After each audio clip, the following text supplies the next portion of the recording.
If I can start with the introductions in the meantime and the opening processes while you catch up with your tea and coffee.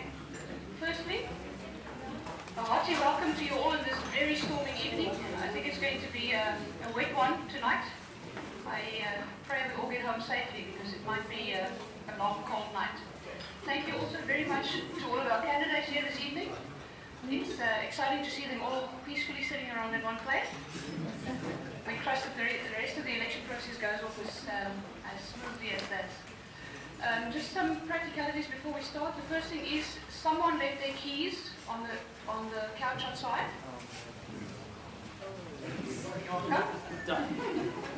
So, the next point is please if you could all turn our cell phones to silent so that we can make sure we don't get any disruptions. Shall I threaten them with a fine? Yes, party funds, eh? Okay, party funds. And not as in political party, but as in tea party. Yeah.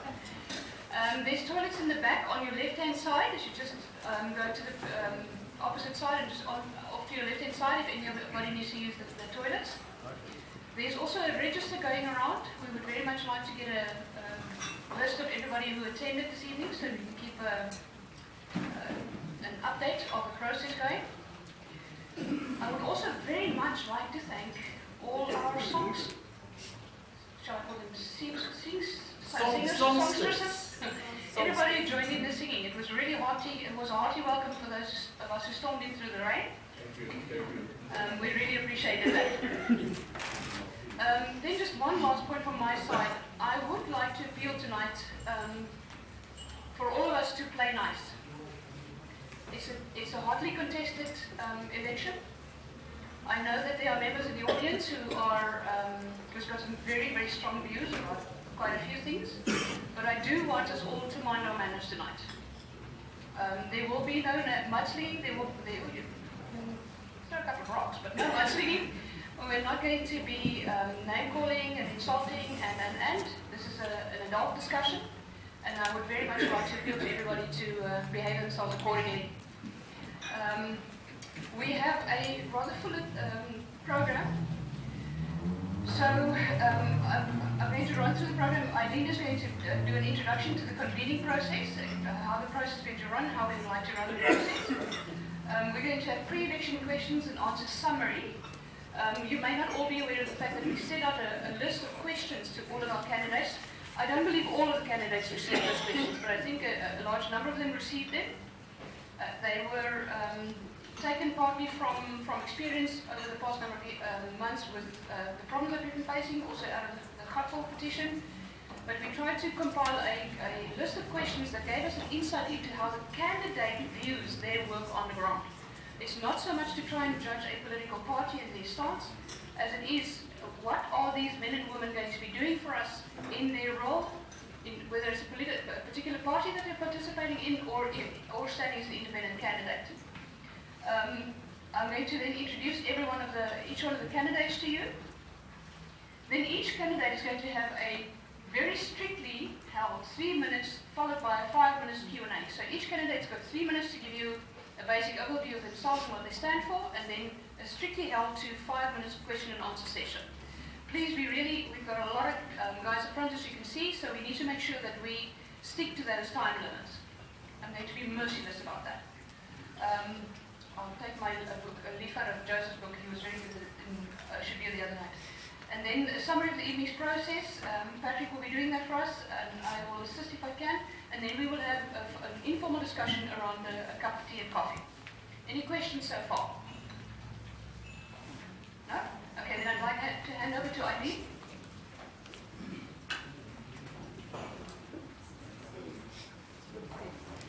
Thank you, and good evening to everybody. It's been wonderful making friends over the internet with all the candidates over the last 2 weeks.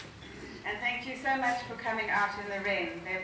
Some of us locals weren't quite so good about it, but it's wonderful to see you all, and thank you for being here. Just to run you through a little bit about the process that we've gone through, which have brought these candidates here.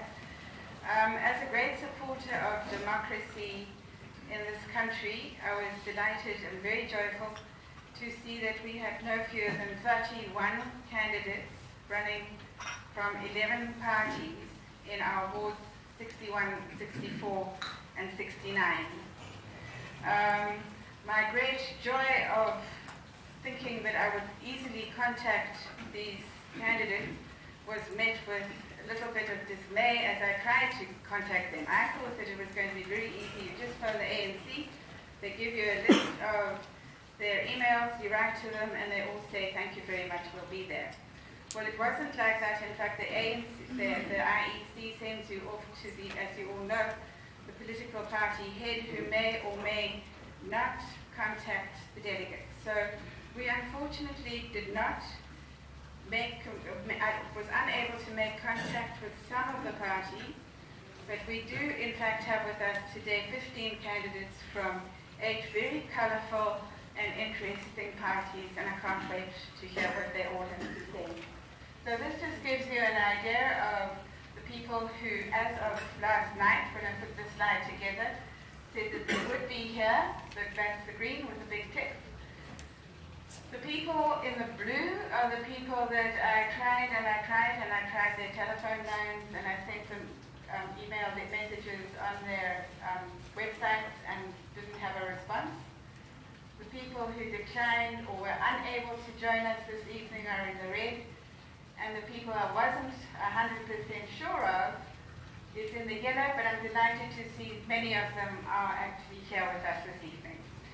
So part of being a councillor, and I speak from my own experiences as very demanding citizen and also representative of citizens, is that you can actually contact your councillors and that they respond. So that's a great start, all the prospective councillors, and thank you for being here.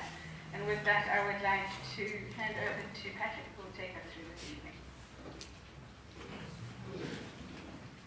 Thanks, Eileen.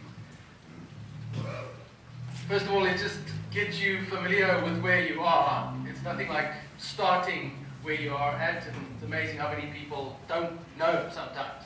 So it's Ward 64, which is Clovelly, Cork Bay, Lakeside, Marina de Gama, Muizenberg, and St. James. Ward 69, which is the Cape Farms district, Capri, Bishop, Kommetjie, Lourdhoek, Ocean View, Sunnydale, and Sun Valley. And then Ward 61, which is Cape Farms, south of Bishop, Capri and Ocean View, built-up areas, southwest of Simonstown and Glencairn, Castle Rock, Fishhook, Glencairn, Misty Cliffs, Ocean View, Scarborough, Simonstown, Spitzwinkelbaai, and Kommetjie. So quite an interesting mix, and there has been a bit of shifting around of ward boundaries. In the olden days, it used to be called gerrymandering. I don't know if they use that still. But anyway, there you have it. It's in the far south. And talking about the far south, this meeting is not being called by any particular party. It is being called by the Far South Peninsula Community Forum, which tries to represent all the communities and the various organizations that work in the far south. It's not always easy getting everybody to the meetings, but we stay trying. We have a constitution, and at the moment we have about 14 different organizations represented on this forum, and more are welcome. So I'm just going to show you one or two slides about why we thought of this meeting and this approach. Patrick, just as a correction, Ward 64 is Bishop, the other wards are none of Bishop. Ward 64? Yes, 61 and 69 do not have any of Bishop in there. Okay, so the whole of Bishop is now in one 64, ward. yeah. Thanks for that correction. Okay, Patrick, can I also correct you? I don't see Masiphumelele under 69 anywhere in the picture there. I'm not sure. Yeah, and I see Ocean View under 69, which I don't think is I don't know why it is that Masiphumelele got made into a very small lettering there, but it's because it's actually very big. But is that what you mean, Ward 69? Yeah, I'm saying Ward 69 doesn't have an Ocean View. It Okay, has so got Ocean View Masiphumelele. needs to go to 61. That doesn't mean that any action is called for in the hall this evening, though. As long as you have that understanding and that you do go and vote at the voting stations which have been announced in the different suburbs. That's quite right, and it doesn't matter because we're a team. Yes. Okay. Sorry about that. Things changed quite fast. It was obviously the status quo at one stage on a previous website. Anyway, we're moving along. So the reason why the questions were asked, and these are questions which I'll go through with you very quickly in a moment, and why this meeting. First of all, we are meant to be living in a country that's guided by a constitutional ideas of constitutional democracy, and what the Constitution says. It says that local governance is a key element of delivering on the Constitution. Unfortunately, most of the democratic activity in the country is based on the rule of the party caucus. So whichever party you go to, then we're not talking about individual representatives, but people who represent their parties. And in that dispensation, I think we sometimes lose the voice of the people, which is very important.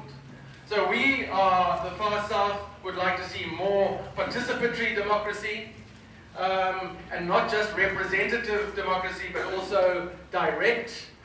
We have at the moment 30 candidates standing, which, as Eileen said, is really showing what multi-party democracy looks like. Very different from the American picture, let's face it, with their population that is about 10 times the size of South Africa. And we've got 14 parties just in this neck of the woods, and about 60 in the country. So it seems as if multi-party democracy is alive and well, even if it's not direct yet. So the test to candidates was to see how responsive they were, and we got reasonable feedback from people, although by the time of going to press, we only had 5 or 6 written answers to people from the candidates. We wanted to see how alert to the media the candidates were, if they read the Echo or the local free papers where those questions were put.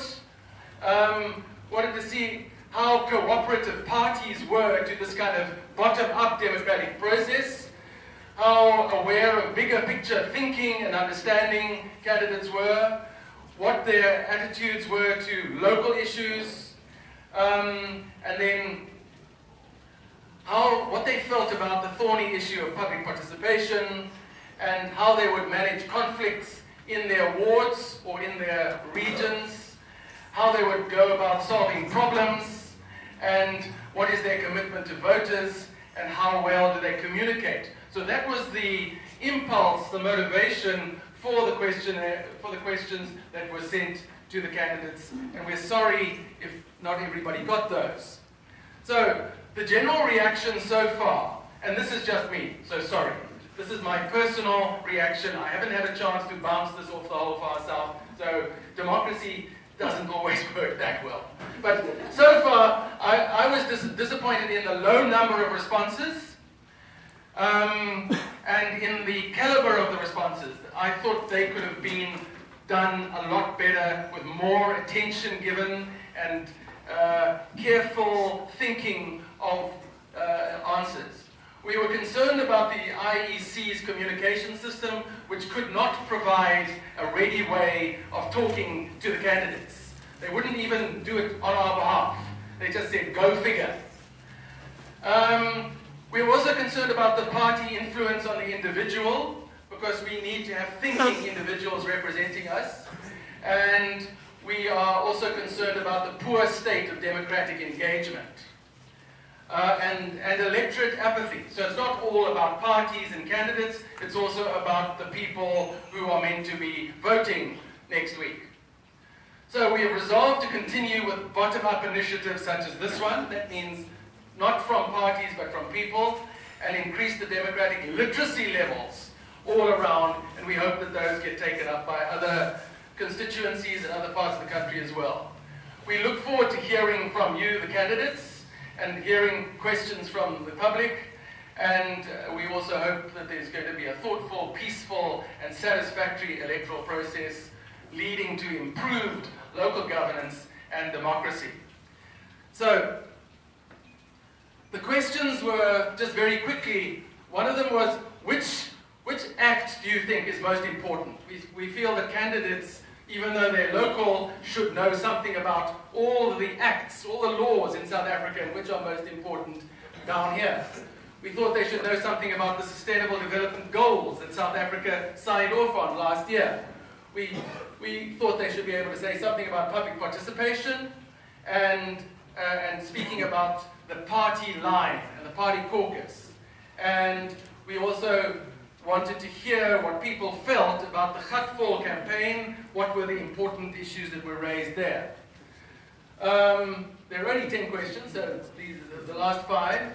We wanted to hear what they thought were the 3 Far South development priorities that haven't been mentioned so far, and how they would deal with the conflict.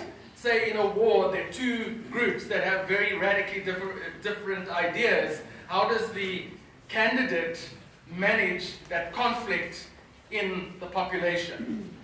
The IDP process is very confusing to a lot of people. Candidates working in government should have a good handle on that and also be able to facilitate that process.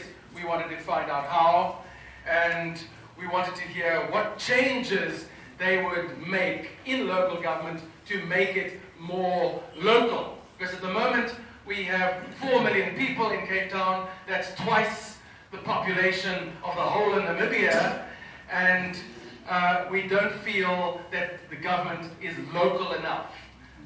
Sub-councils have relatively few powers, for instance. And the last one was the 3 South Peninsula environmental concerns that they felt needed to be tackled. And by that we mean environment, the social, the economic, and the biophysical, the birds and the bees stuff as well. I had to put that in as an environmentalist. So those were the questions. I'm not going to go through all the answers to the questions at the moment. What we're going to do is put them on a website, all the answers that we've received, and we will put the website link in the paper so that people can go and read what the candidates had to say. Otherwise, it's going to really eat up our time this evening. So I think really what we should be doing now is moving ahead and asking the candidates to speak. Let's give them, because there's so many this evening, let's change that to 2 minutes each, and then 1 question from the floor to start with, and then when we get right round to the end, if your question is still important for the first person or the third person, you will have remembered it, and you'll be able to ask the panel, as opposed to dealing with 1 person, 1 party, etc. all at once. Let's give everybody a chance to speak and to field 1 question. Okay. Who's the timekeeper? The timekeeper is Eileen. Are you happy to do that? Where's Eileen? Huh? Would you? Okay. So we're going to go with 2 minutes, 2 minutes per person, and then a question from the floor, which that person can answer. Okay, Marty. Patrick, I was about to joke and say it's a good thing there's not too many women because I don't think we can stick to 2 minutes. I certainly can't. Okay, ladies and gentlemen, I'm going to start on my side here. Some of the candidates I know very well, unfortunately not all of them. And please, if I make a mistake, correct me about whether you're proportional councillors or full councillors. Muzivukele? Mr. Nikelo? No. Okay. Are you not? Aren't you putting the proportional councillors in the? Okay. Okay. All right. Okay. Then can I start with them just in case? Okay. Can we start with Mr. Tsebo Maletsane from the ANC? I think if you could maybe just stand up for a second so we can introduce you guys. Tsebo is standing for Ward 69. And then we've got Mr. Denzel Jahoma, also ANC, Ward 61. Then we have Mrs. Lorraine Mako, ANC, Ward 64. Okay, we've got some supporters and all. Then we've got Mr. I'm sorry, I can't read my writing. Khalil Brinkhuis from the Al Jamaa Party, and that's for Ward 64. Thank you very much, sir. Then we've got Mr. Hanif Hendricks, also the Aljamal Party for Ward 61 and 69. Then we've got Amy Cool, DA, Ward 64. Simon Leelcock, Ward 61, DA obviously. Felicity Purchase, DA, Ward Council 69. Johan Kikilis, Independent, 61. Don't worry, I'm not going to remember the names either. I'll keep on reminding you. Mr. Andre Fourie, Freedom Front Plus, Ward 69. Mr. Bertus Steenkamp, Ward 61, Freedom Front Plus. Jack Miller, the Cape Party, Ward 61. Madam Jill Stoltz, ACDP, Ward 61. I see that you apologized for Ward 64 who couldn't make it yet this evening. And then Mr. Zuko Kwabi, dare I say that correct? EFF, Ward 69. Mr. Bernard Joseph, EFF, he is from the provincial office. And then Mr. Isaac Julia from the EFF, and he's Ward 64. Okay. Right, so we start with Mr. Tsepo. Tsepo. Yeah. Shall we do it here? Yeah. Okay. I think it would be best if we do it here from here. Thank you, Tsepo.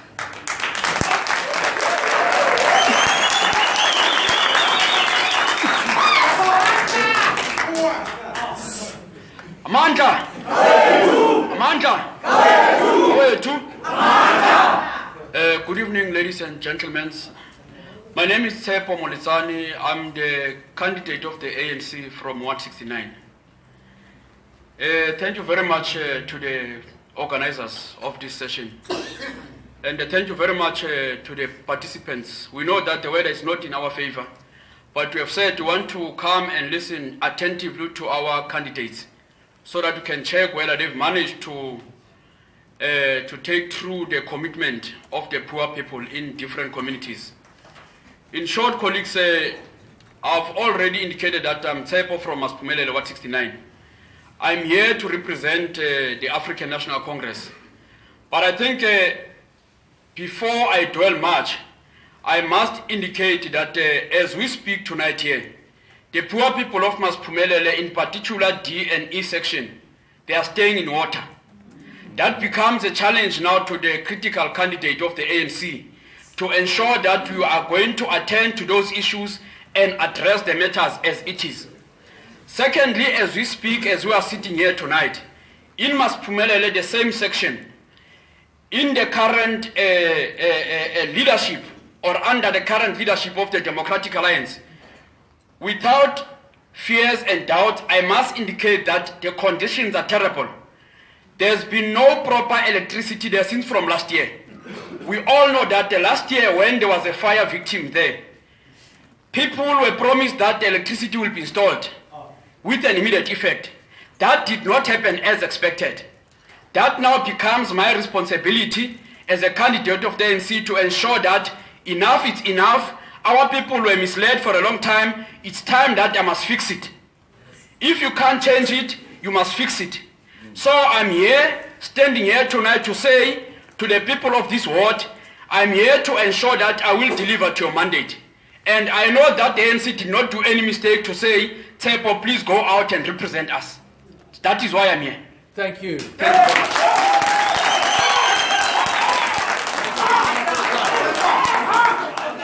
Mr. Drama, please.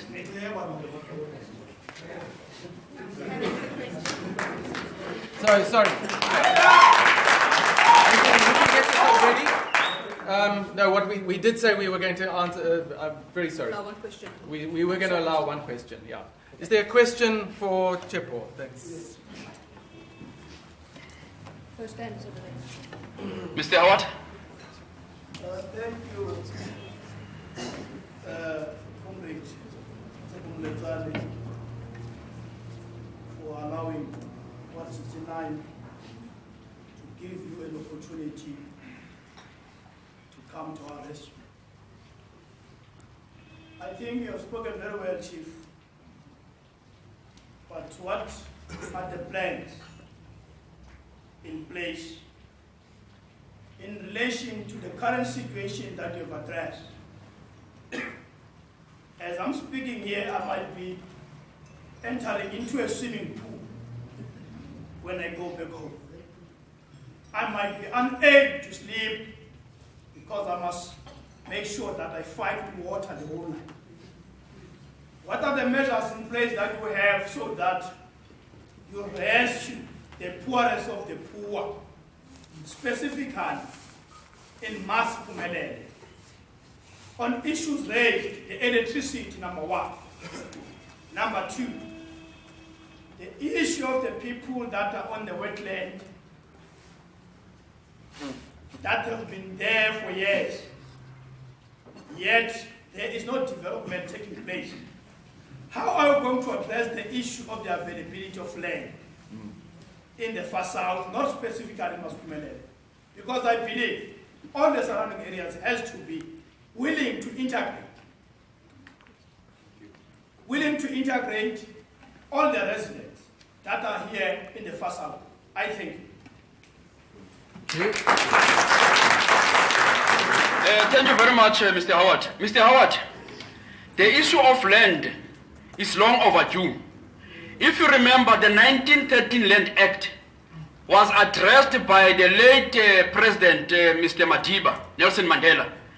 Now, there is no way that in the 20 years of democracy, the issue of land cannot be addressed. We are saying the issue of inequality, it must come to an end. The issue of integration of communities, it must come to an end. In the city of Cape Town, we have got highly qualified officials that knows what is expected. In other words, as an ANC, the plan that you are having, if you remember, in 2014, we had the executive mayor in the community hall in Mas Phumelele. She was given a clear mandate in the presence of the ANC chief whip, Mr. Kolani Sotashe, to say that go back and do the land audit. In this ward, we have got 4 pieces of land. One is 148 here in North Duke. That covers the issue of integration of communities. Number 2, we have got 3 privately owned land. One is 5 hectares somewhere in Sololi. It belongs to the people of Mas Phumelele and other minority groups that have got no place to stay. Number 3, we have got 70 and 79 hectares. Those 2 critical pieces of land, they are here in the ward, not outside the ward. Politically, we have said, people cannot be driven to Delft while there is land in the ward. They belong here. They must be attended here, not where else. With regard to the issue of electricity, as we speak here tonight, before I took leave at work, I've informed the Department of Utility Services. I informed the Department of Human Settlement. Unfortunately, there was a contradiction of responses because they were trying to play game and unnecessary ball. I've said to them, this thing must be attended with an immediate effect. There is a capacity in the city of Cape Town, but I believe a political decision has been taken by the political heads to say that let them get frustrated so that they lose hope in the ANC. We are saying as an ANC, our people must be attended. There is a budget that can address the problem. So there is no way that the issue of electricity, it cannot be attended. It has to be attended not later than the 4th of August. Hopefully the new administration will attend to those issues, which is the African National Congress. Thank you very much.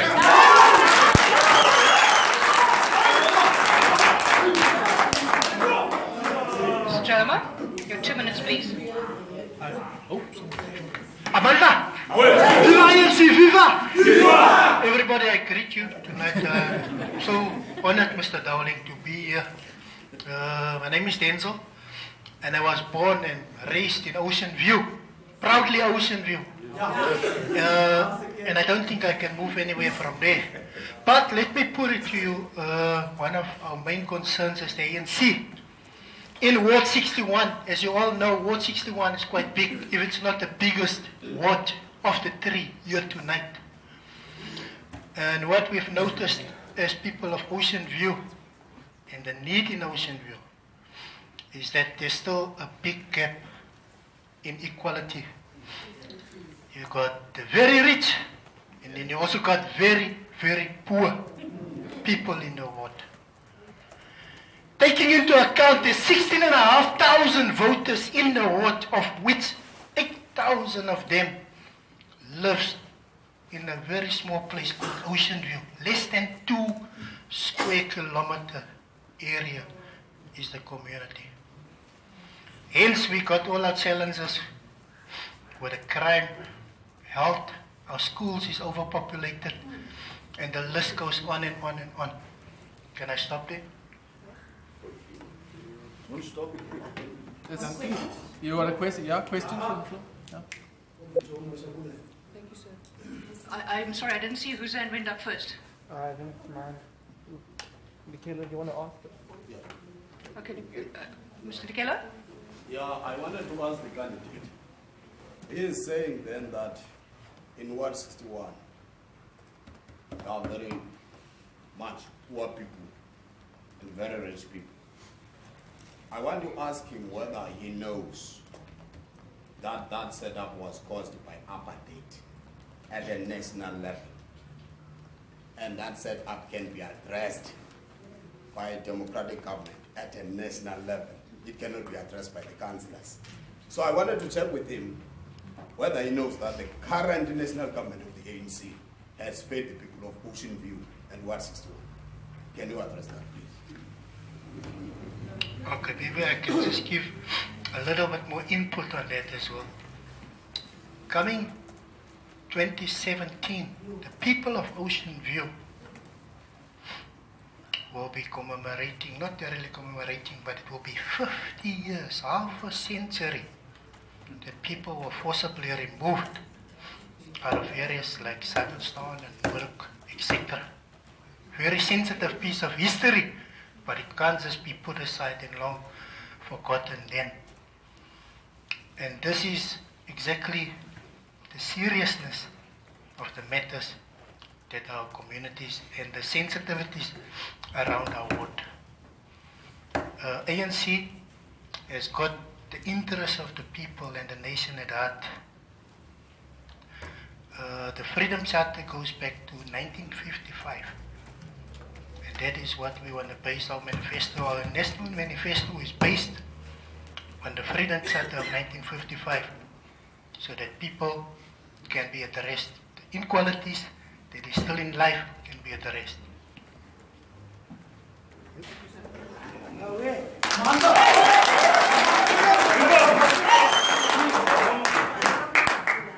Still frowning, sir, but we'll leave it at that for the moment. Please, ma'am.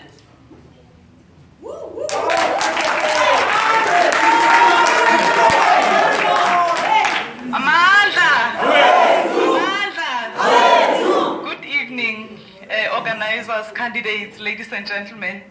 Thank you very much for the opportunity to stand here on behalf of Ward 64. My name is Lorraine Moko, and because I'm given 2 minutes, I'll just extract a few things from our manifesto in Ward 64.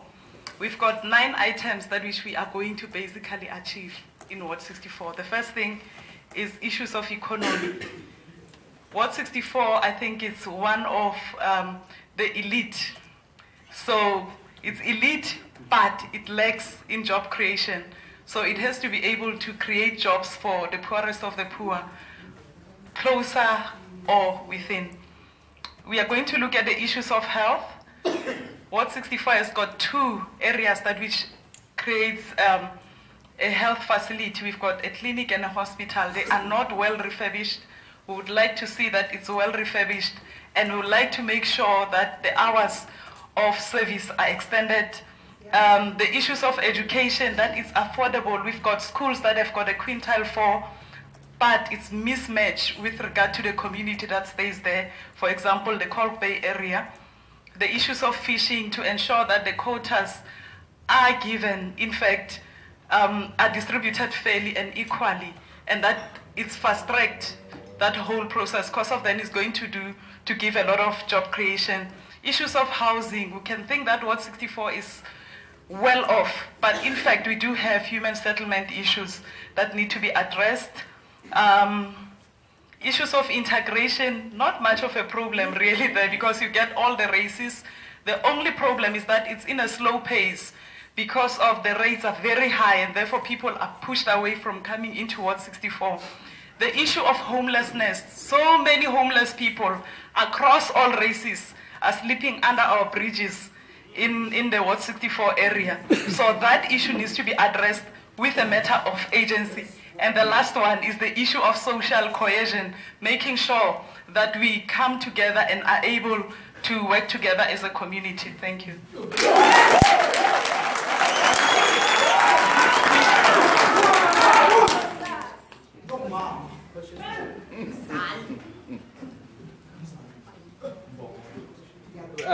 Michelle, can you hold your question and then we're going to get another round. Yes, Michelle? Yes, yes. I like what you say, but all your issues are national issues. How are you as a councillor going to actually address those issues like changing the twin power for the school, which I would love, or no job, that sort of thing, all the things you mentioned there. What kind of national things that the national government is responsible for you? How can the local councillor be responsible for that? Thank you very much. You are helping me to campaign. So I'm going to tell you that although it looks very much national in nature, in actual fact, the municipality can be able to intervene very easily in all of these things by making sure that they are in the forefront of talking, being the mouthpiece of our people. So I will be their mouthpiece in making sure that I speak on their behalf of issues related to economy, to health, to education, to fishing, and so on. But the idea is that they have to be able to have somebody to speak on their behalf and be addressed. But then if we just sit there and analyze it from a distance and say they are national issues, in other words, we are hiding, we are acting like ostriches that we put their heads under the sand when there are problems.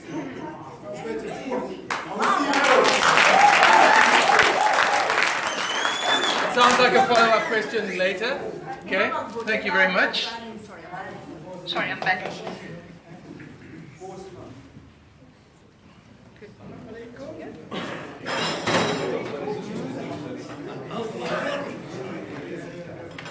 Bismillah ar-Rahman ar-Rahim. All praises to Allah subhanahu wa ta'ala. And we send salutations and we send salam on the last Prophet Muhammad sallallahu alaihi wasallam. May God's peace, may God's blessings be upon him. I greet you, good evening everybody, and thank you very much for this opportunity given to the Al Jama'ah Party. I am your candidate, my name is Khalil Brankais. I am your candidate for Ward 64. I represent, like I said, the Al Jama'ah Party. The Al Jama'ah Party is the most peaceful party in South Africa.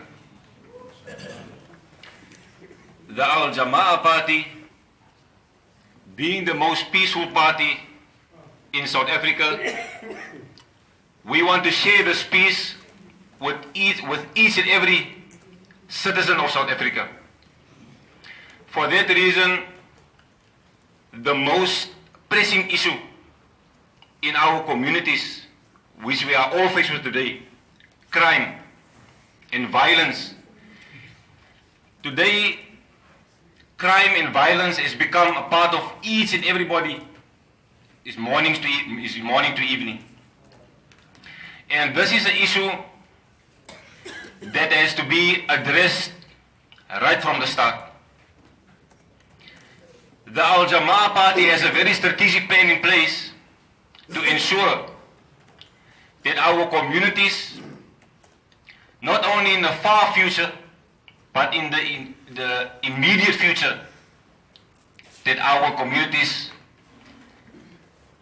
it should be cleared off from all crime and all violence. Like I said, we have a strategic plan in place. We call on our communities to vote for us.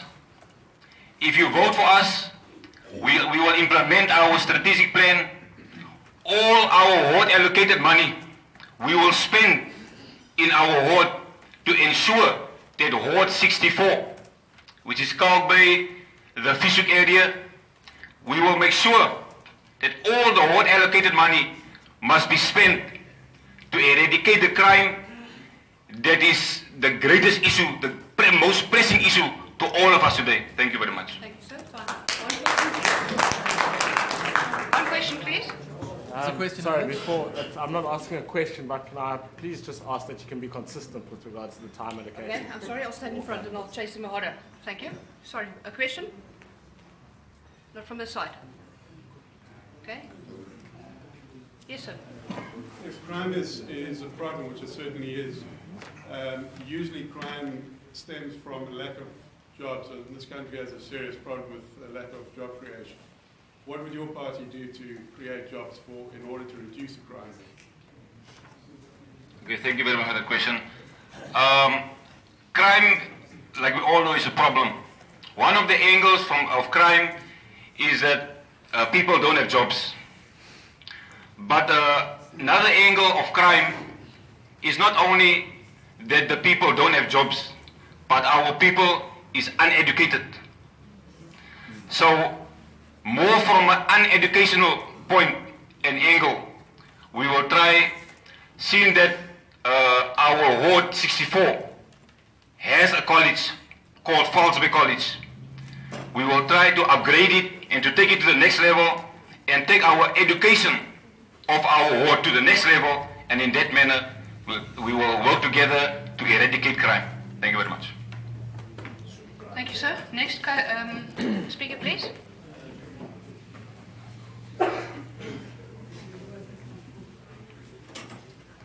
Okay, guys, I'm going to have to keep you to the time limit, please. Assalamu alaikum, and thank you very much for this opportunity.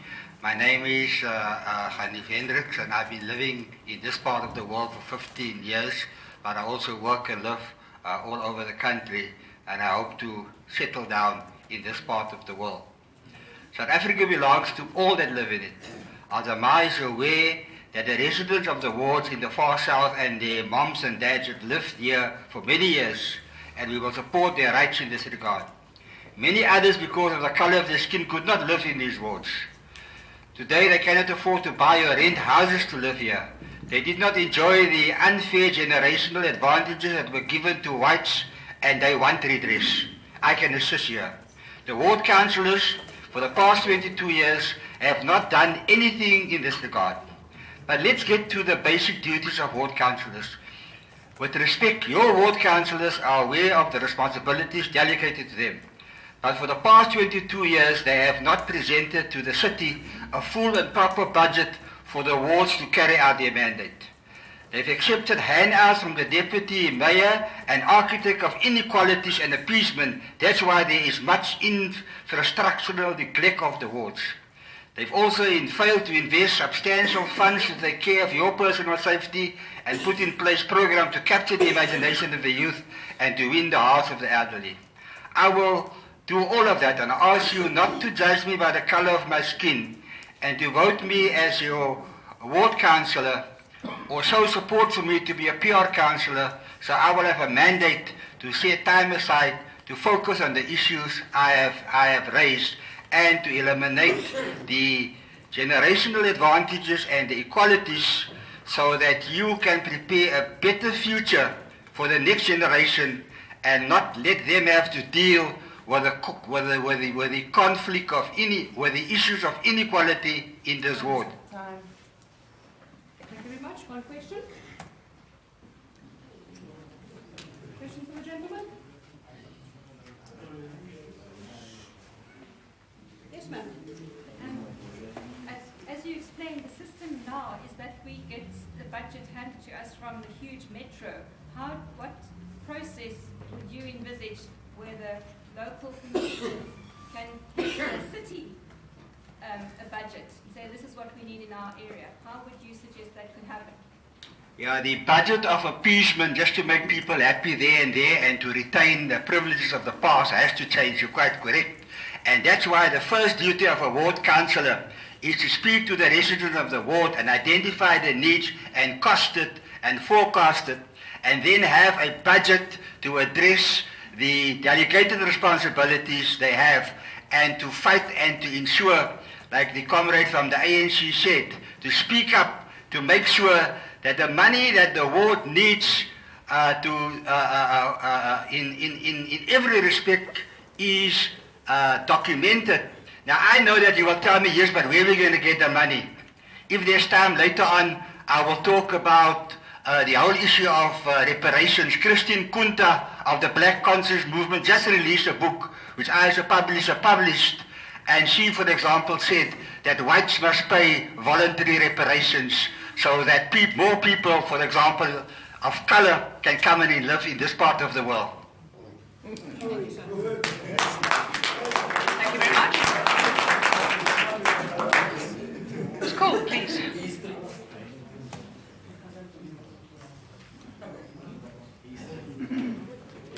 Good evening, everybody. Good evening. My name is Amy Cool. I'm from the Democratic Alliance. I'm standing for Ward 64. I am actually in the fortunate position that I had other speakers before me. I want to touch on social cohesion because I can see it's a big issue in the Deep South, and economic development because rightly has been said that it's linked to crime.